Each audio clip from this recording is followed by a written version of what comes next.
Je pense que ce symposium vient à son heure après plus d'une décennie d'expérimentation des plateformes dans plus de 13 pays.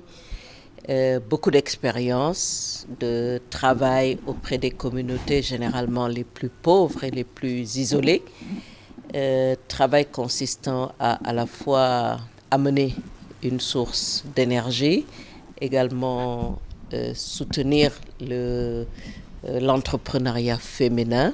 Donc il était, à mon avis, utile de s'arrêter un peu et passer en revue effectivement à la fois les résultats, les leçons apprises et les défis.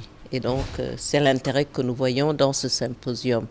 Un autre intérêt, c'est également de réunir ici non seulement les bénéficiaires, les praticiens, les institutions d'accompagnement comme le PNUD, mais également, nous avons vu qu'il y a une université qui est également présente, il y a le NEPAD, donc un vaste champ de partenaires qui, chacun de son côté, a une expérience et surtout a une vision sur ce que doit être le futur de ce programme.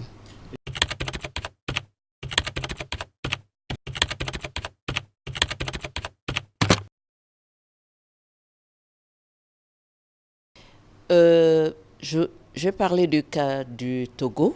Donc le PNUD a commencé depuis 2009 à accompagner le Togo dans l'expérimentation des plateformes. D'abord en ciblant vraiment les zones les plus reculées où nous avions en 2009 donc un programme conjoint au niveau du système des Nations Unies qui visait ce qu'on appelait les communes du millénaire.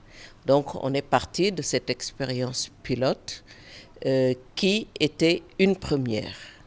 Donc avec ses forces et ses faiblesses, mais tout compte fait, le gouvernement a trouvé, en même temps que les bénéficiaires, que c'est une expérience qui méritait d'être généralisée, d'être étendue.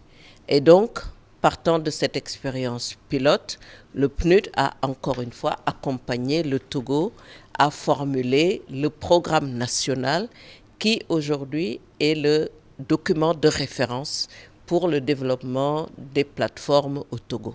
Donc pour le PNUD, c'est vraiment un élément essentiel dans notre programme d'intervention parce qu'il s'agit d'abord d'apporter des éléments d'amélioration de conditions de vie en ciblant les zones les plus pauvres. Mais en même temps, le programme national que le PNUD a aidé à élaborer a servi pour la mobilisation de financements beaucoup plus importants auprès de la BOAD et d'autres institutions. Donc c'est un élément de notre programme de coopération que nous avons donc accompagné, pour lequel nous faisons de la mobilisation de ressources pour le Togo. Et aujourd'hui, au moment où je vous parle, donc il y a une demande de 300 plateformes additionnelles.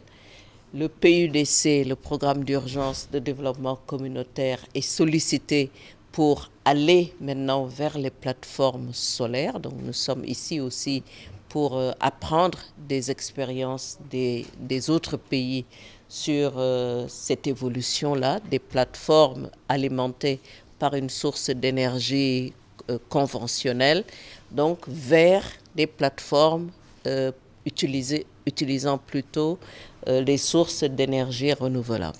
Donc nous restons engagés à accompagner le Togo parce que les plateformes sont vues comme une réponse, peut-être pas la seule réponse, mais une réponse qui a fait ses preuves en matière d'allègement des travaux des femmes, mais aussi en matière de développement de l'entrepreneuriat en milieu rural, principalement ciblant les femmes et les jeunes.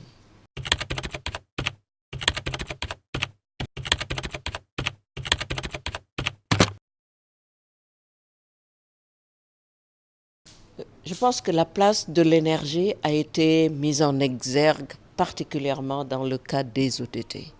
Et les études que le PNUD a réalisées montrent d'ailleurs que si on prend les 17 objectifs, c'est l'ODD relatif à l'énergie qui a le plus gros effet multiplicateur sur les autres ODD.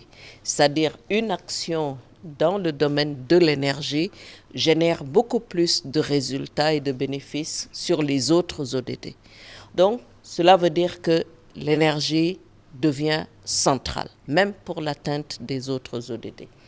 C'est la raison pour laquelle également nous nous sommes engagés et actuellement le PNUD accompagne le Togo dans la révision de sa politique énergétique. C'est vrai que c'est une politique qui est globale, qui repose sur un mix énergétique, qui prend en compte les engagements que le pays, le Togo, a pris lors de la conférence de Paris.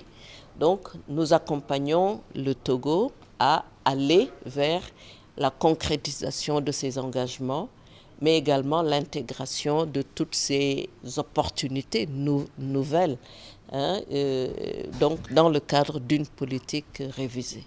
Et nous avons, en tant que PNUD, toute l'expertise et l'expérience qui nous permet d'accompagner le gouvernement dans ce sens. Donc, c'est dire simplement que ce que nous faisons dans le domaine des plateformes multifonctionnelles se prolonge à différents niveaux, puisque nous intervenons également dans le cadre du PUDC sur l'électrification rurale. Nous sommes en train de lancer un programme d'acquisition de plus de 10 000 lampadaires solaires et nous allons installer également des mini-centrales solaires.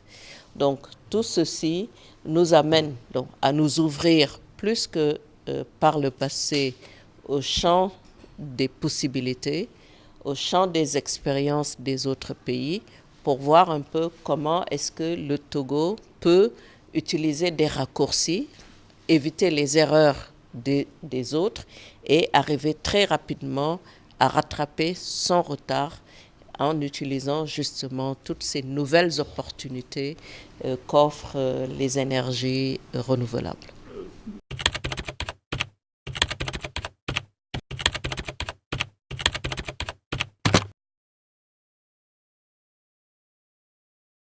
Tout à l'heure, la directrice du programme national a rappelé que, en commençant bien plus tard que les autres pays pilotes, donc le Togo a quand même installé plus de 200 plateformes et est sur l'installation d'une centaine d'autres et a déjà développé un programme pour aller vers 300 supplémentaires. Et tout ça sur un objectif d'installation de 1000 plateformes d'ici 2018. Donc, en termes de résultats, je pense que les résultats sur le terrain sont probants. Il y a une demande, il y a une adhésion des populations et il y a une volonté politique donc d'aller vers l'intensification de la mise en place des plateformes. Je crois que les chiffres aussi sur les résultats financiers des groupements qui exploitent les plateformes sont conséquents. Il y a des opportunités de travail pour les petits artisans aussi qui sont dans la réparation, la maintenance. Donc c'est toute l'économie locale qui est impactée positivement par l'installation des plateformes. Maintenant, effectivement, il y a malgré tout des défis. Donc nous en avons évoqué certains. Donc il y a un problème de dimensionnement des moteurs. Donc certainement, il faut regarder maintenant l'utilisation des carburants fossiles. Est-ce que pour l'avenir, c'est la meilleure option? Donc l'une des bénéficiaires tout à l'heure a parlé aussi des difficultés de démarrage de la plateforme qui nécessitent peut-être qu'il y ait des améliorations pour réduire la pénibilité de ce côté-là. Nous avons parlé effectivement de cette transition vers des plateformes vertes. Donc, et on a vu des exemples de pays qui utilisent des sources d'énergie végétale donc pour l'alimentation des plateformes. Donc l'un dans l'autre, nous voyons que c'est une évolution qui est en cours et nous avons vraiment de bons espoirs que donc On va pouvoir donc tirer parti de toutes ces expériences, mais collectivement aussi, tous les pays qui participent au programme plateforme vont aborder avec beaucoup de confiance et beaucoup de maîtrise cette évolution-là vers des plateformes vertes. Sinon, je crois que ce que j'ai apprécié aussi, c'est la coopération sud-sud. Nous avons vu dans le cadre du Togo, qui a commencé bien plus tard que les autres, comment est-ce que l'équipe du Burkina Faso, l'équipe du Sénégal se sont mobilisées pour apporter leur savoir-faire et faciliter donc l'implantation des plateformes. Donc ceci est extrêmement important et nous rassure sur vraiment la capacité de ces pays à développer des partenariats, à se soutenir mutuellement et à bâtir des compétences et des capacités sur lesquelles on peut s'appuyer.